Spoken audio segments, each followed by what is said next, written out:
สวัสดีครับวันนี้ผมสิมาล่ำก่อนพระพุทธเจ้าเพิ่นออกผนวดนะครับเด้อให้ฟังครับเป็นล่ำลองครับสวัสดี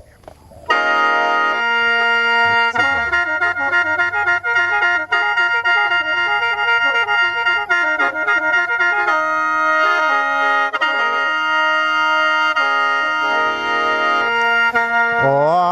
ย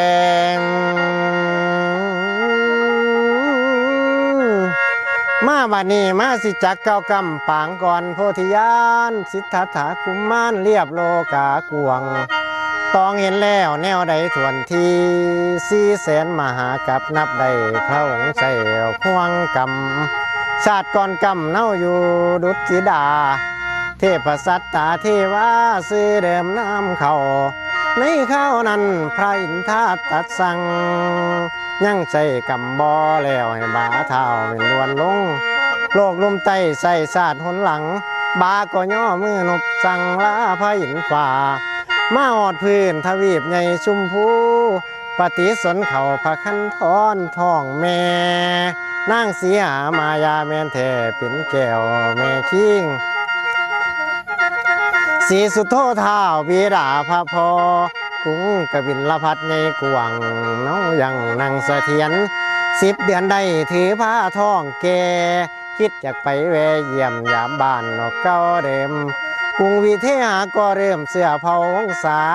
บิดาทั้งมารดาอยู่สบายหรือบางเสนาพร้อมประชากรพวกภัยคงสิสุขอยู่สร้างสบายบางดอกยังใด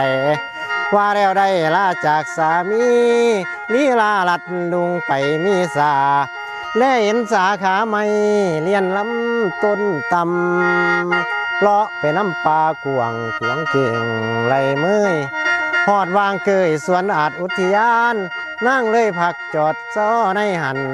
ที่นั่นมีหั่งต้นหินด่านพื้นด่านนั่งเล่าเจ็บปวดท้องมือหนาวดอกจองหั่งน้อยบ่ยังได้ประสูติบุตรตาผู้มาราออกมามีสาออกมุมท้อง7 9ย่างไปรูปร่างโกเทียมแทบมหาจักรมีดอกบัวขึ้นมารองรับพระบาทาไว้พร้อมทั้งยกนิ้วซี่สู้ขึ้นดอกสู้บนมุมจากนี้ก็จังเปื้องอวยหนาไปทิศบัวรพาไขว่าจะเป็นคาถา3 วรรคปิงไปมีสาว่าเอโกโลเกอโกหะหัสมิพุทเทปริโยโสนะกัลยานังโลกังอุบัติสาติติแปลว่าเราได้เกิดแล้ว1ไม่มี2ถ้าครองคารวาสจะได้เป็นเจ้าราชามหากษัตริย์ผู้ยิ่งใหญ่ที่สุดในโลกถ้าออกบวชจะได้ตรัสรู้เป็นพระพุทธเจ้าเป็นมหาคู่เขาของมนุษย์สัตว์สากับทั้งเทวดาอินผมยมยอมอึกกระทึกกึกกองดินฟ้านี่วันไหว5 วันใดสีสุดโธห้องเปล่าตีดันของดังกองเหมือนเป้าไปเชิญเอาไรปุโรหิตมิตรญาติทั้งสายผำผอมซุ้มเสือนิแผ่พ้นแล้วเริ่มต้นพามเก้าบาสีทำพิธีสู่ขวัญใส่น้ำบาเท้ากุมมารแก้วท่ารากาเกิดใหม่บอกว่าสิทธัตถาวาไว้หาให้มันใส่น้ำก้ามฝ่ายเบื้องพระเมมารดา7 วันมาวันจบครบวันละมอยมวยดับขันแล้ววิญญาณแก้วหอไปเวินเวินขึ้นไปถึงชั้นป่าคอยท่าอยู่สวรรค์ต่อจากหันเท้าทานสีสุดหานางโน้มกอมโกมส้มเลี้ยงโคตมีเบื้องนางโน้มโกมกอมเป็นผู้เลี้ยงลูกน้อยให้บาเท้าเป็นใหญ่สูงพระบาทไทยสร้างก่อหอห้อง3 หลังครบภาคฤดูหนาวห่อนฤดูฝนพร้อมให้บาคานเน่าอยู่16 ปีขวบเขาควรใดเป็นคู่ครองอภิเษกให้พระนางนาถพิมพาเป็นมเหสีสมเสพงันขันสอนดนนั้นใดหลายปีสืบต่อมีราหุนลูกหน่อยชายลาได้ห่วมกันเมื่อหนึ่งนั้นดึกฟ้าสังหรณ์คนเบิดเมืองนอนดีมิดมีเด็กเที่ยงคืนเมื่อนั้นเดินเด่นเหมือนลำลิงไปพบพ่อนี่มีหลายประการเปิดทวารเปื่อยกายพองนอนกองกลล่างคนนั้นน้ำลายไหลห่วงบอน มีสังหรณ์ประหลาดแท้เป็นนายสางกะจังห้องเฮียเกินน้ำชื่อนายสันพาเราหนีกลางคืนด่วนเดียววันนี้นายสันใดยินคำอื่นสั่งจังได้เตรียมรถแก้วทางมามิงมานี่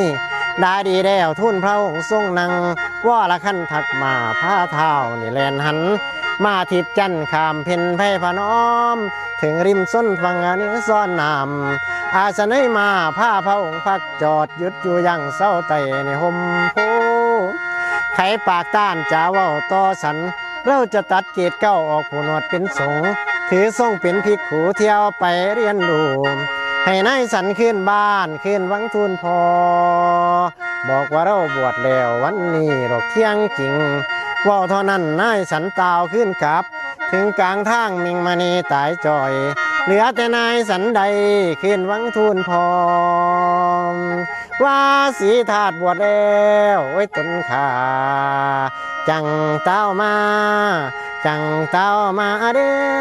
นอแวนอแวนอโอ้ยละนอ